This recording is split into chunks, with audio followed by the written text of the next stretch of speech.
The first step to debunking the myths about enlightenment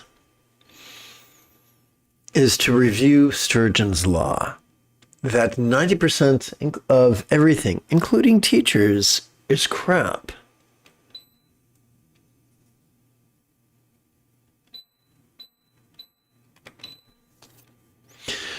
And so it should not surprise you that 90% of the people who call themselves teachers or are called teachers think that Yang's attributes for humans is a good idea. They think it's wonderful to be rigid, fearful, controlling, elitist, cryptic, competitive, and cruel. And so they developed some very skewed perceptions of enlightenment, sometimes maliciously, other times just out of lazy-mindedness. So here's a quick tip. If this describes your teacher, shop for another one. Shop for teachers who appear to be flexible, loving, laid-back, egalitarian, lucid, cooperative, and kind. And make sure their students seem to be that way too. And when you start working with them, make sure that you start feeling that way. Because if you work with people who are cranky, and you work with students who are cranky, and you start feeling cranky, then you're going down the wrong path.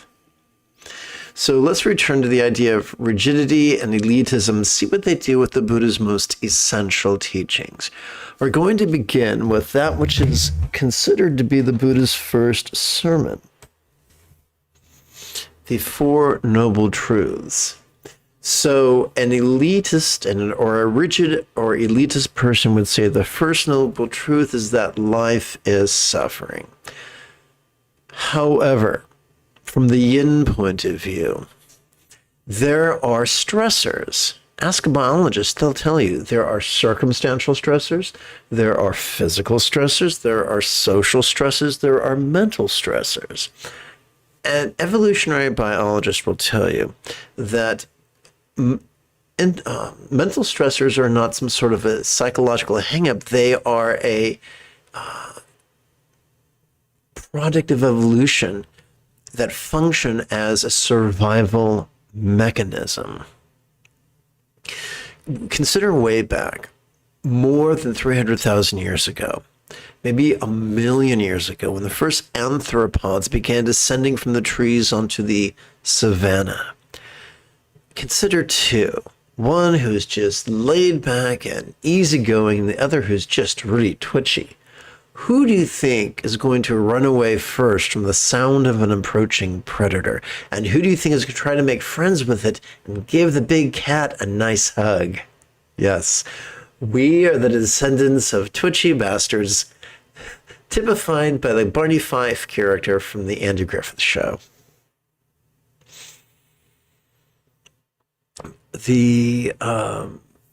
From the point of view of Yang, from the point of view of being rigid and controlling, the second noble truth is that suffering is caused by desires, or by confusion as to the ultimate nature of reality, depending if you're looking at a Theravadan elitist or a Mahayana elitist. But if you interview a teacher who is defined by yin, a teacher who is flexible and laid back and egalitarian, they'll tell you that although we might not have a lot of control over the stressors that affect us, we have the ability to actually make them much, much worse. Now, how do we do that? By allowing ourselves to be controlled by our survival drives. We have two reward systems in this 3-pound supercomputer between our ears. The first one is dopamine oriented, and it's basically, it gives us a dopamine hit every time we do something that will either result in procreation, so that our traits are passed on, or anything that supports procreation, like food, shelter, clothing, safety, stuff like that.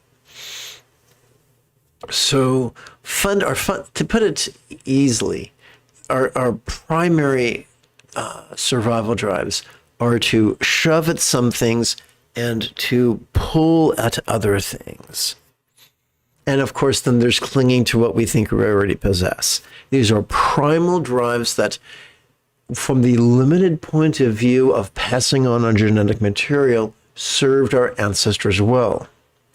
Now, we have a second reward system. It's oxytocin oriented, and it rewards for anything that that supports community. Because look at us, as we are not the fastest or the strongest. We're not long of fang or sharp of claw. Our biggest reason for survival is not just the size of our brain, but our ability to communicate. There is some archaeological evidence that some Cro-Magnon and other assorted arthropods might have had bigger brains than us, but we were able to communicate, which means that each individual does not have to reinvent the wheel or reinvent fire. They can learn. So we are wired by evolution to cooperate. And so our oxytocin-oriented reward system is based on fulfillment, making us feel fulfilled. So if dopamine gets triggered by copulation, then oxytocin gets triggered by cuddling afterwards, sincerely, not perfunctorily. Well, how does that relate to the Four Noble Truths? If the primal drives are in control of us at all times, we might survive, and forgive the pun or the rhyme, but we will not thrive. We will not experience fulfillment. We're wired for more than just survival. So the third noble truth is liberation, not from the presence of our primal drives, but from the tyranny. Now, this is important. If your teacher, your scowling, rigid teacher who looks like he just sucked a lemon, tells you that if you have an impulse to shove or pull, then you're not enlightenment, then I don't care how hard you work, you won't become enlightened. But if your teacher says the problem isn't the presence of those impulses, but the tyranny of those impulses, the degree to which those impulses control our choices, not our thoughts, but our choices and our utterances and our deeds. Are we an individual accompanied by drives? Or are we completely controlled by drives?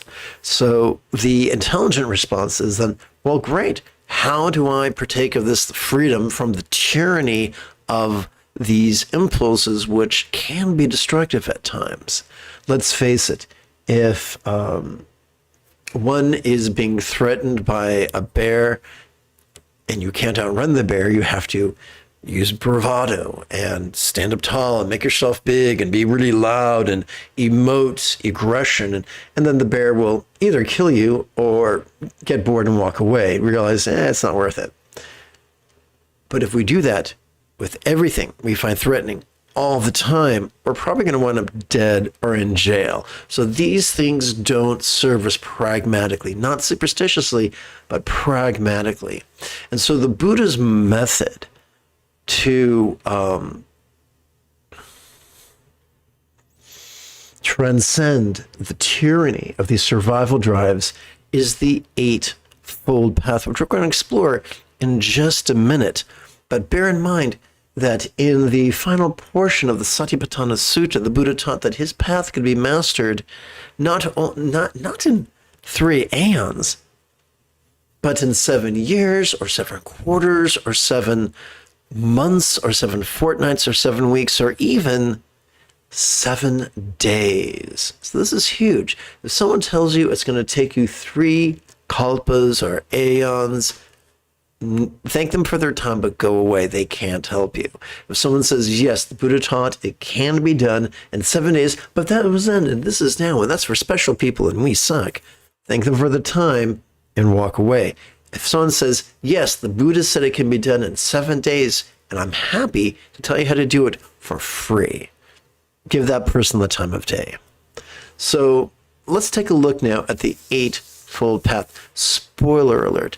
What if enlightenment was simply the mastery of the Eightfold Path? What then is mastery? What if mastery simply means that we've acquired a skill? We've so mastered a skill that we practice that skill spontaneously, habitually, easily, and effortlessly. Consider riding a bike. When I was very, very, very, very, very, very young, I probably didn't know what a bike was. Then when I realized what a bike was, I quickly learned I couldn't ride it. And I don't know about you, but I was a little coward. I was convinced that plummeting 24 inches to the pavement would result in my demise. So for me, learning how to ride a bike was an experiment in terror. And it wasn't until a neighbor appealed to my pride that I said, well, I'm going to just do it right now. So when we first learn to ride a bike, it takes all our concentration, our tongue is sticking out, or we're really, really wobbly. Once we're comfortable riding a bike, it takes absolutely no effort, no mental power. We can do it while singing a song or eating an apple. Same thing with the Eightfold Path. It's possible to master the Eightfold Path to the point where we practice it spontaneously, habitually, easily, and effectively. And it's super simple. For primates such as ourselves, with only 4 fingers and 1 thumb on each hand, 8 is overwhelming number. Fortunately, the Eightfold Path divides into 3 headings, which is bite-sized. And each heading only has 2 to 3 components, which is bite-sized, and we like that. And then in NLP, that's referred to as chunking down. We like that as a species. So let's start with 7 and 8.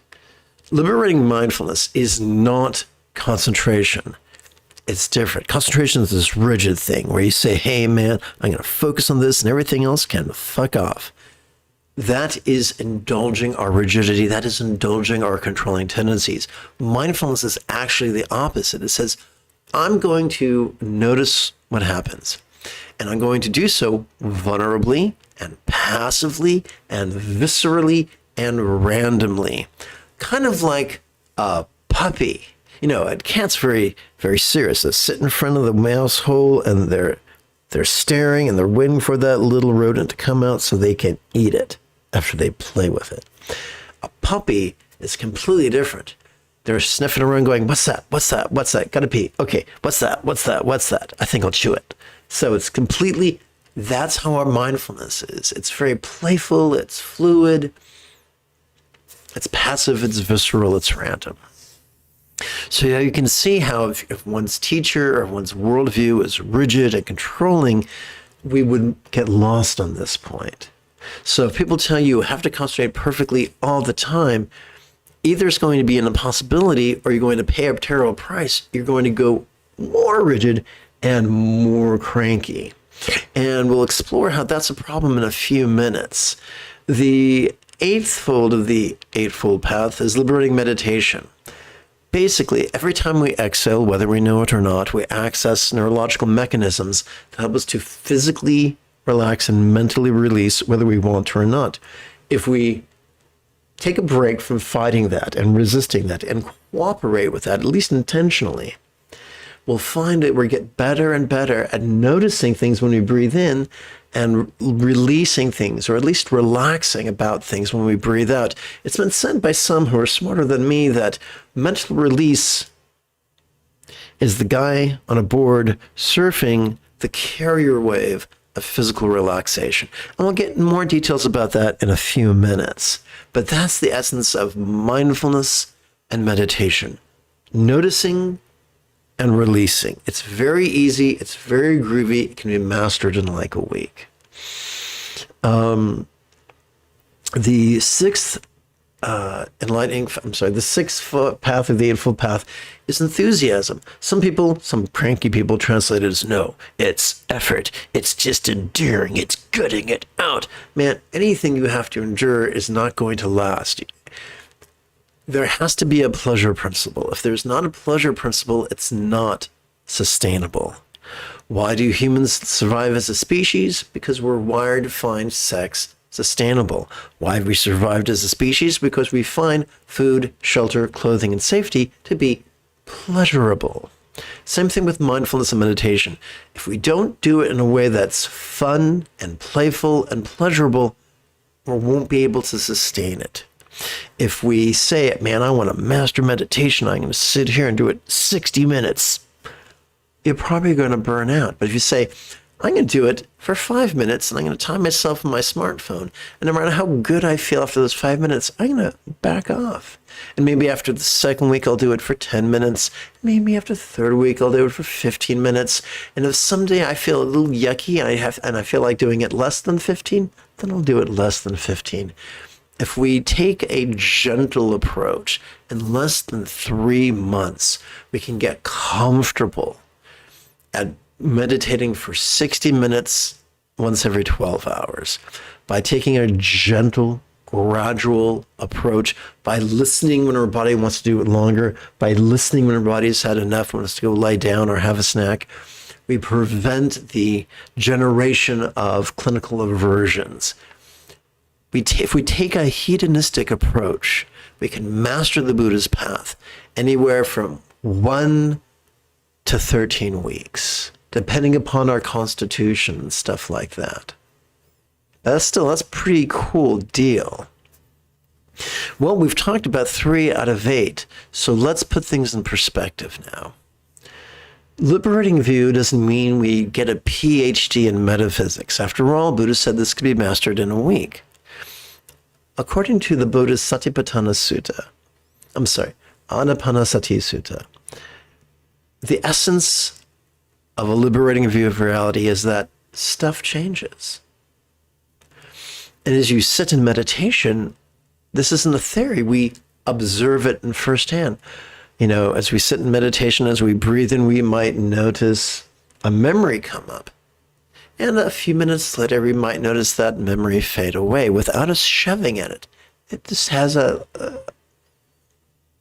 sell-by date, if you like. So just by allowing ourselves to viscerally and vulnerably be aware that things come and things go, that's a liberating view of reality. Liberating attention is wishing love, wishing others well. Now, those who practice concentration have a side effect of feeling cranky. And so they try to force themselves, what a surprise, they try to force themselves to feel love. And so they contemplate and they try to manipulate themselves. They try to frighten themselves into thinking they're going to go to a scary place called hell if they don't love people enough. I've seen people do it. I was taught this for many years. It doesn't work. The highest Dzogchen masters of Tibet agree that the highest love is spontaneous and uncontrived. That's important. You can't plan for spontaneity. You can't contrive uncontrivance. So it's kind of like this. Let's pretend love is a cat under the couch and you're trying to get it out. You have 2 choices. You can either scream at the cat and prod it with a broom, and that will not work.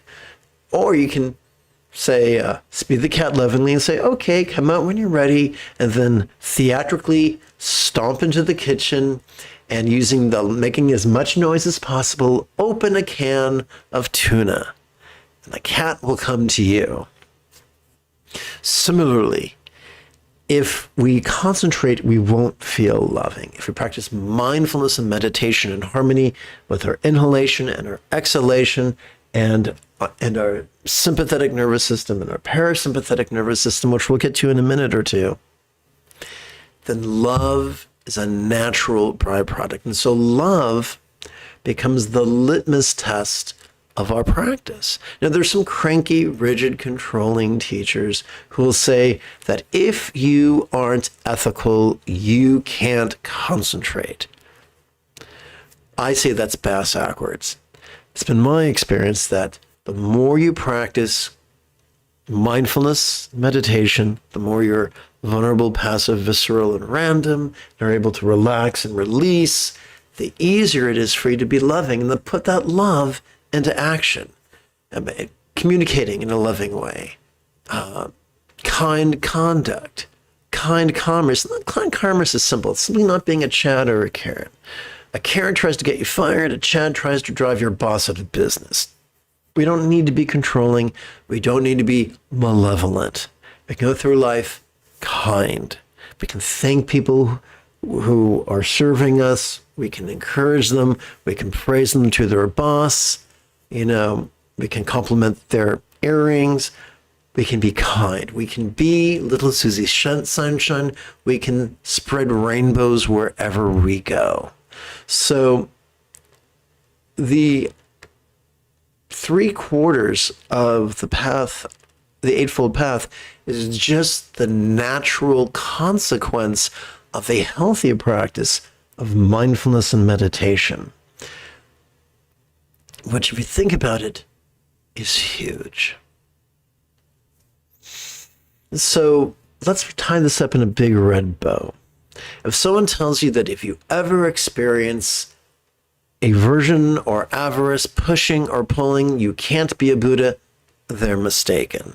If someone tells you that you can experience whatever comes up, just notice it and release it in a way that allows you to experience it without being controlled by it, then they're on the right track. Another fringe benefit, or another way of describing the same fringe benefits of a healthy practice of mindfulness and meditation, is love's centered spontaneity. Let's pretend there's two extremes, being completely contrived and rigid and buttoned up tight, or completely scattered, like a kid who's spun around grandma's living room so many times they fall down. Just like I did when I visited my parents in New York. So, where was I? Okay, spinning around, scattered.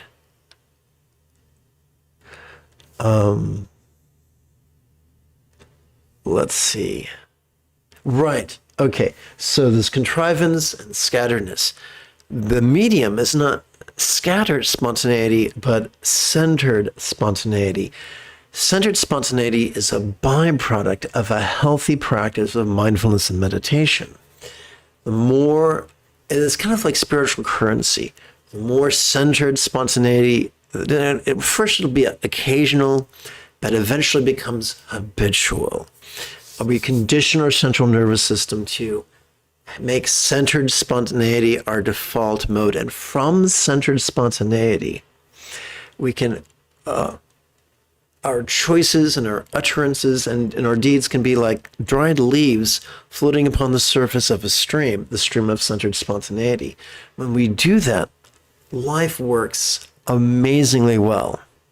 It's still cold in the winter, it's still hot in the summer,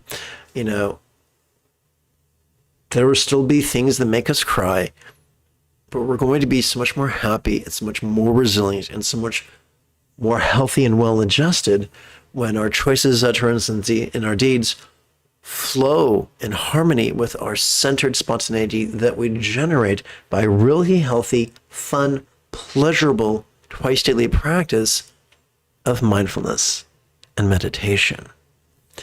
So enlightenment is not about not feeling certain things. Enlightenment is not about only feeling certain things. Enlightenment is simply mastery of the Buddha's path. And mastery, we've already learned how to master tying our shoes. We've already learned how to master riding a bike. Eddie Murphy had this funny joke about, making love. When you're 18 or 19, the first time you're making love, you're terrified. And then by the time you're not 25 or 26, you're much more comfortable at it, and much more groovy about the whole thing. So there's a learning curve with everything. There's a potential mastery for anything that is physically possible. Concentration is not physically possible, nor is it sustainable. Mindfulness and meditation, noticing and releasing, are sustainable. They are possible. They help us be our best selves. I'm going to check the time. I've been prattling on a lot. Consequently, I don't think we should chant Shastra this morning. I think we should prepare for the actual meditation practice. And we'll do that after about less than a minute of housekeeping. This is Lama Jigme Gyatso of the Buddha Joy Meditation School. Well, I have spent more than half my life studying, practicing, and then reverse engineering the teachings, practices, and techniques of each school of Buddhism so that I could play the Luke Skywalker to your General Leia Organa, so that you could easily and quickly become the person that your dog already thinks you are. Welcome to Meditate Like a Jedi, which is made possible due to the generosity of viewers just like you.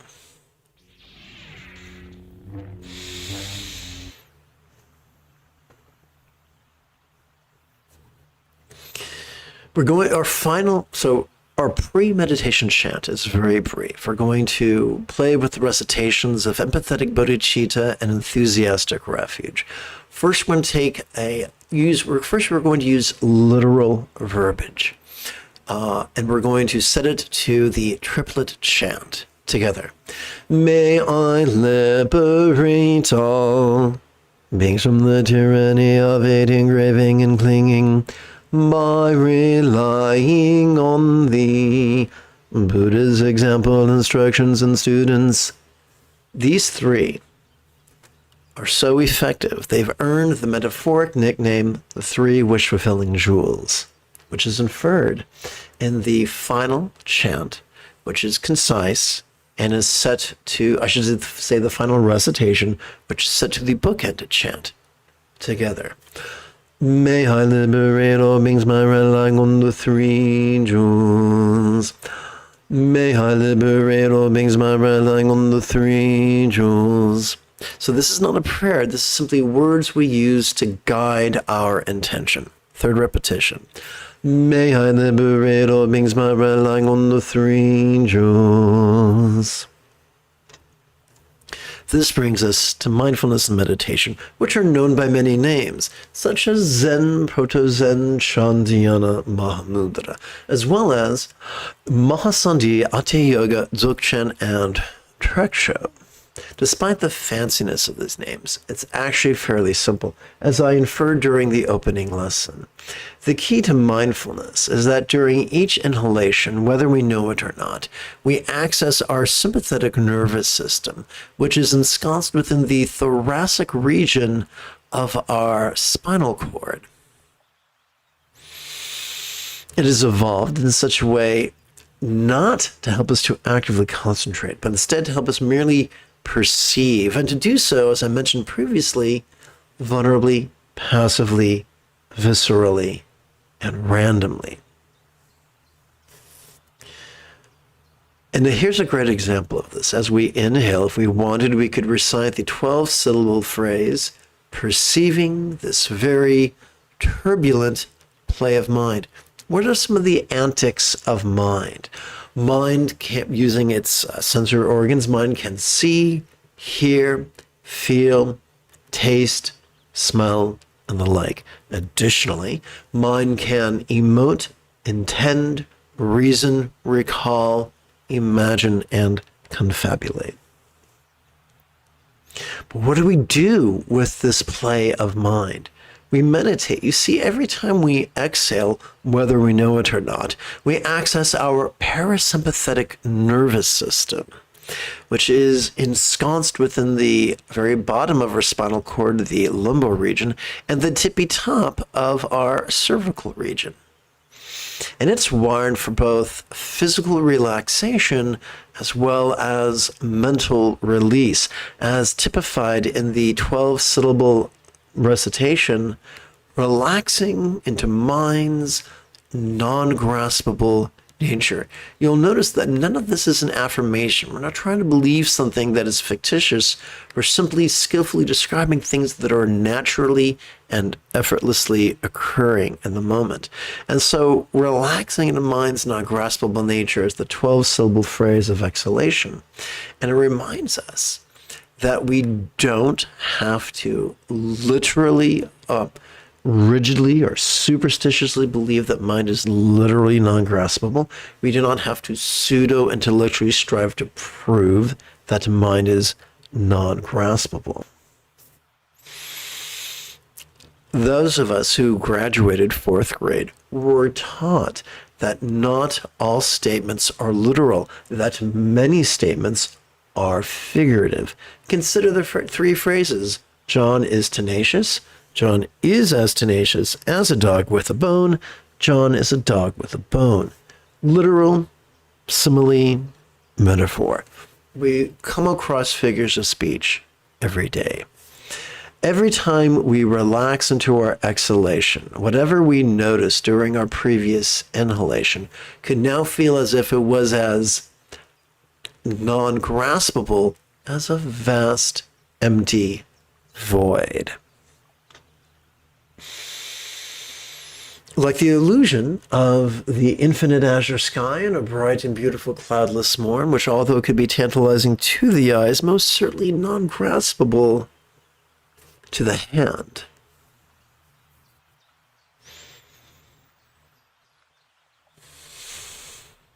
So this whole thing is symbolized in this Dzogchen, or Ati Yoga, piece of iconography.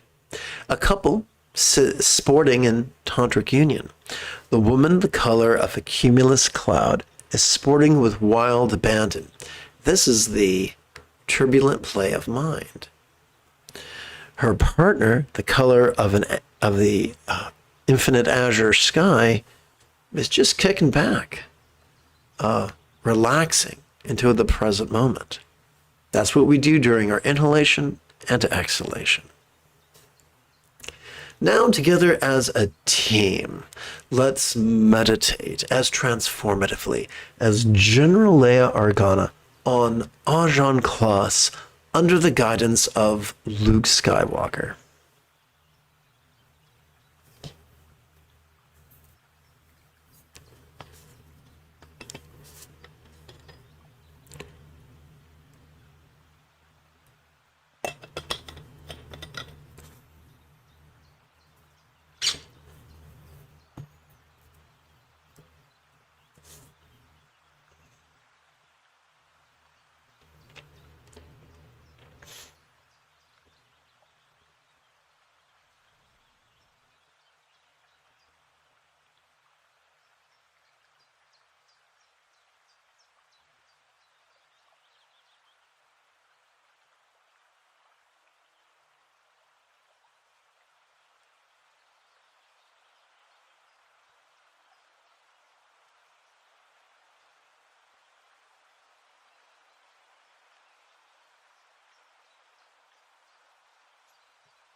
Let's switch gears now from the 12-syllable exercises to their 3-syllable counterpart.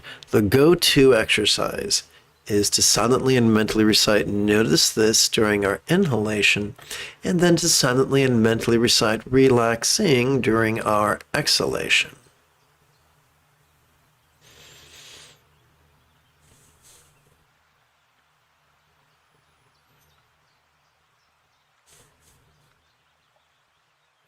Remember, if at any point you have a specific question about Buddhist meditation, Buddhist philosophy, or how to apply them, simply type your question in the chat window. I'll check for questions about once every 8 or 9 minutes. If you're not watching this live, if you're watching a replay of this, then type your questions in the comment area below the video.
Life is not always a bowl of cherries. And sometimes in meditation, we can experience something very intense.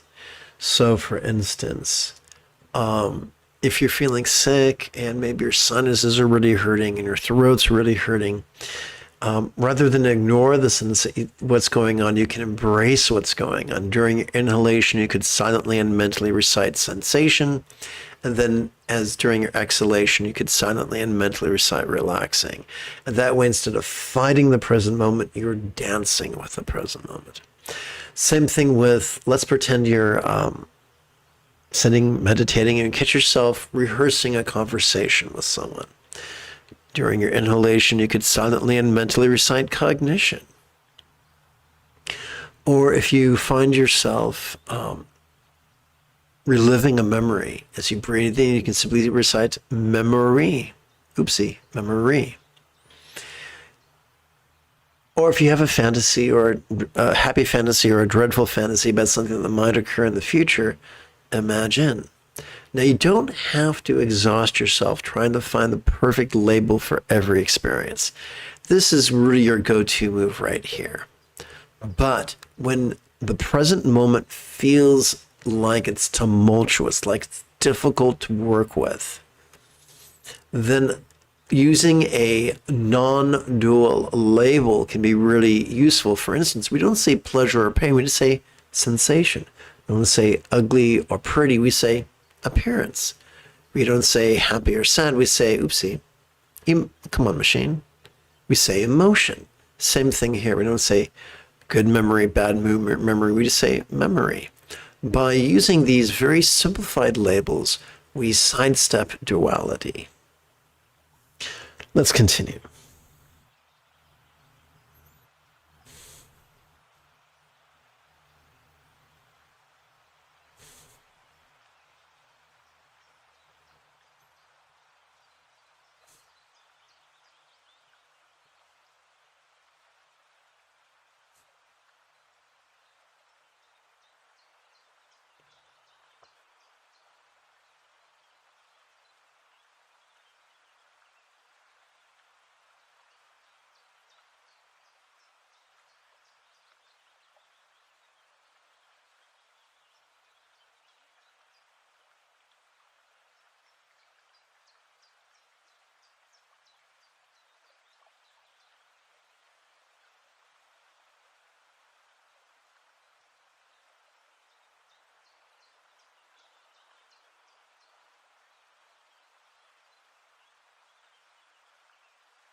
Some people who are rigid and controlling and elitist would say the longer the gap between your mind getting lost in a sensation or emotion or a story and you being able to label it is an indictment, and the shorter is a vindication.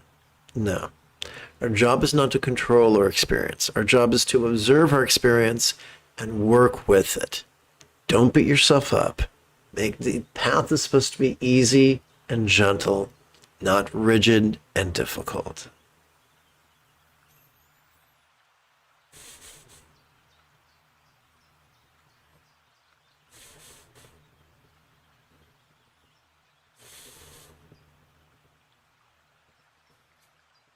You never have to wonder if someone is stuck in yang, if someone is elitist, rigid, or controlling. They will just show you, and they will enthusiastically show you. Go to Reddit, go to one of the Buddhist subreddits and just read posts or read responses to posts.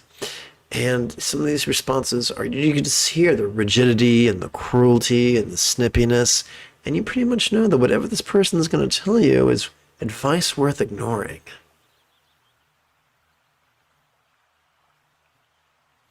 Now, let's explore the one-syllable version of this. The go-to exercise is this, ease. And this is a demonstrative pronoun, and ease is a one-syllable verb. Now, there's some redundancy. We feel works both for sensation as it does with emotion. Then is the one-syllable word for recollection, and dream is the one-syllable word we use for imagination. It's silly, but it can be useful.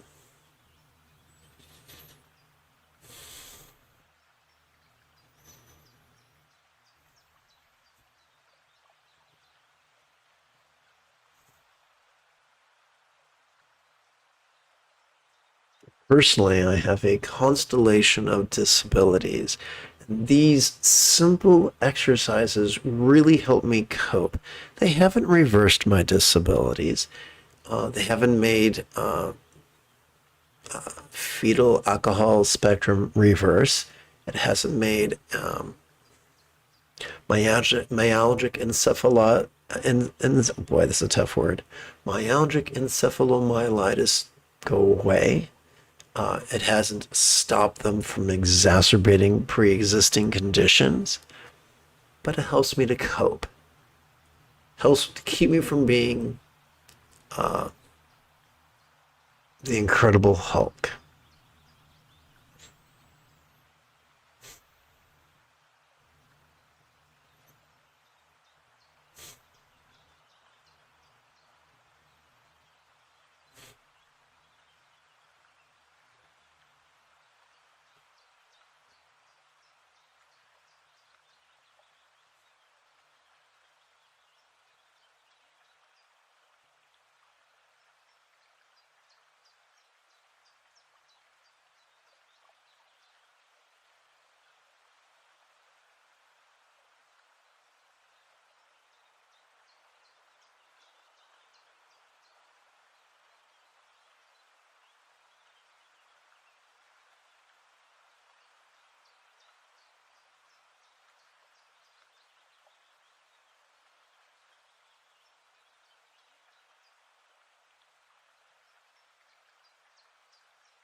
So if you're spontaneously recalling a TV show you might have seen in elementary school, then during your inhalation, if you wanted to, you could silently and mentally recite the word then. And as you relax during your exhalation, you could silently and mentally recite the word ease.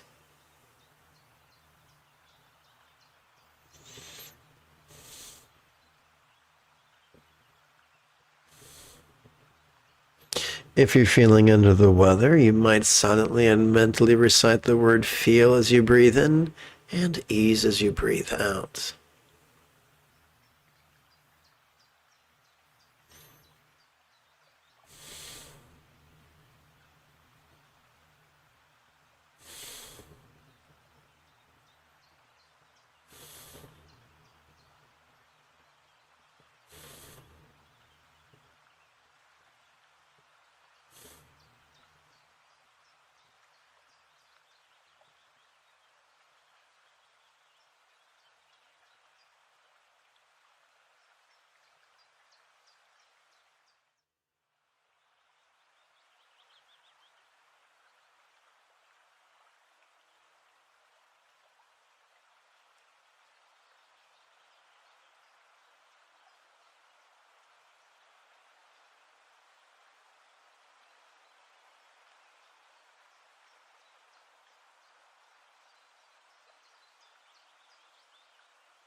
Welcome to the final third of this morning's group practice. If you wish to listen to the opening lesson, just drag your indicator bar to the left.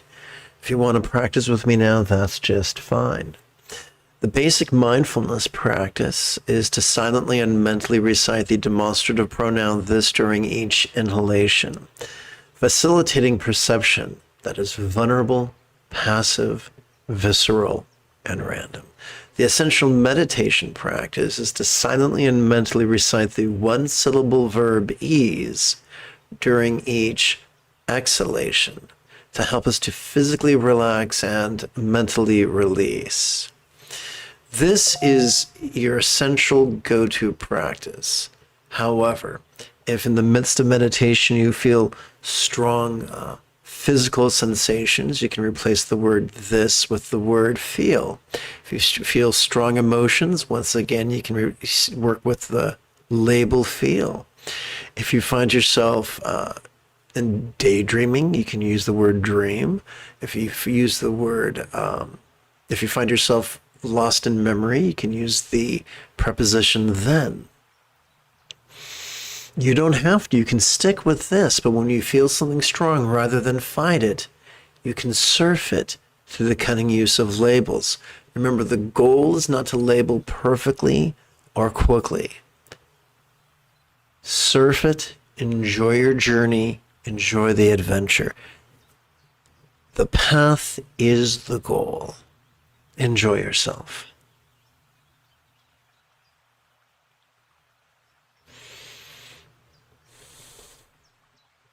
So for instance, right now I'm feeling tension in my cervical spine and in my sinuses and in my throat. So I'm going to play with a few minutes with the label feel. Ease is not an adjective, it's a verb. It's a synonym for relax.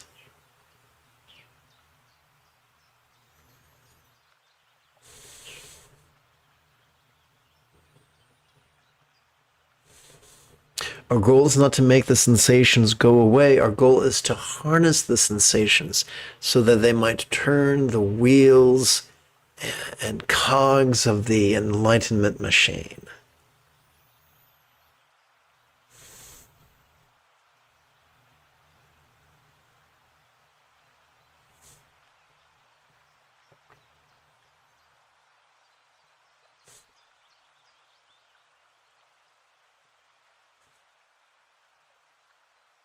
The fourth enlightenment factor is joy. So please remember to have fun.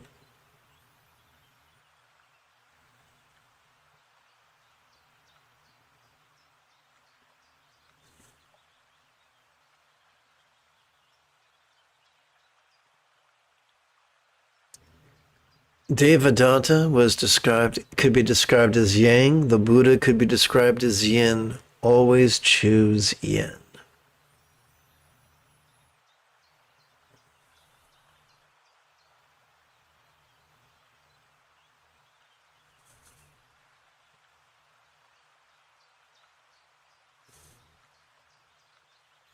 I had a flashback to some time I spent in one of Thich Nhat Hanh's monasteries with a very cruel senior monk. And I could sit here and rage against the machine. How dare that happen to me? Or I want to come back to Burbank, California, not Escondido, San Diego. Or instead I could just go with it and surf the memory, then ease. And if strong emotions come up, just feel ease. And instead of trying to control the situation, I simply try to dance with it.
Perfection is not the goal or the means of enlightenment.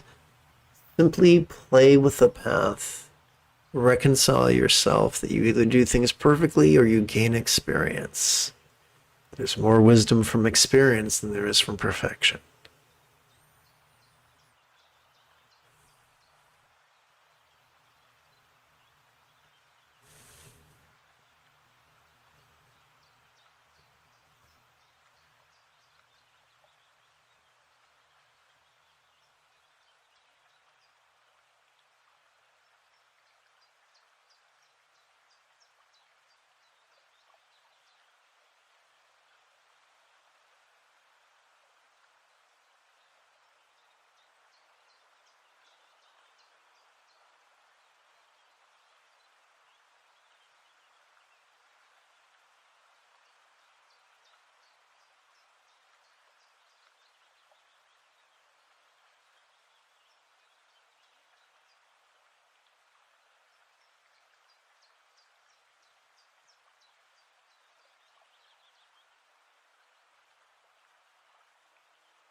Let us seal this morning's meditation with a bit of the old chanting, beginning with kind ethics and concluding with the four immeasurables. May all beings practice of kind communication, conduct, and commerce flow spontaneous and uncontrived. May everyone be free from misery, may everyone be happy. May no one be separated from the happiness. May everyone have balance from the tyranny of hating, craving, and clinging freed.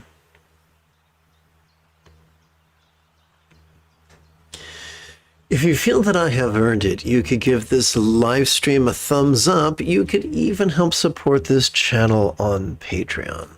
In approximately 10 1/3 hours, I would very much like to return to lead tonight's evening meditation class and group practice. And if you are as geeky as me, this is the way.